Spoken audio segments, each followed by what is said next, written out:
بھارتی پولیس نے آخرکار تصدیق کر دی کہ منڈائی بیچ پر ہونے والے حملے میں ملوث شخص کا تعلق پاکستان سے نہیں بلکہ انڈیا سے تھا۔ حملہ آور ساجد اکرم حیدرآباد کے علاقے ٹولی چوکی کا رہائشی تھا، مگر یہ سادہ سی حقیقت منظر عام پر آنے سے پہلے کہانی کئی موڑ لیتی رہی۔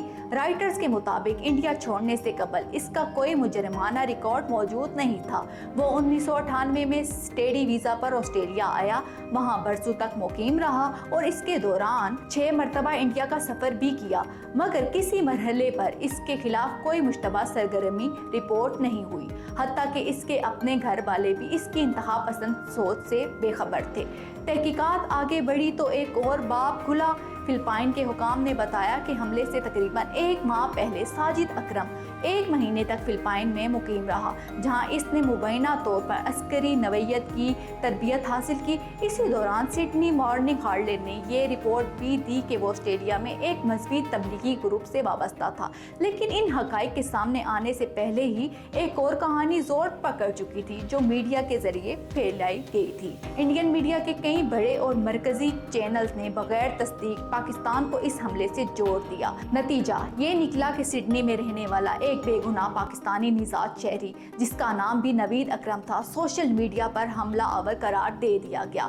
اس کی تصاویر وائرل ہوئی اور اس کی جان کو سنگین خطرات لاحق ہو گئے۔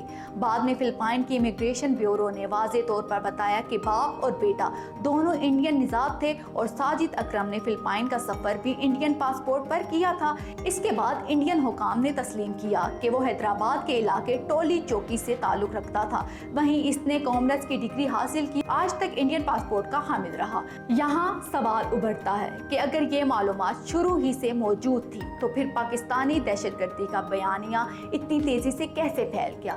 India.com، دی آرگنائزر اور دیگر مین اسٹریم پلیٹ فارمز نے ایسے دعوے کیے جو بعد میں غلط ثابت ہوئے۔ اس تمام عرصے میں انڈین حکومت کی خاموشی بھی زیر بحث رہی۔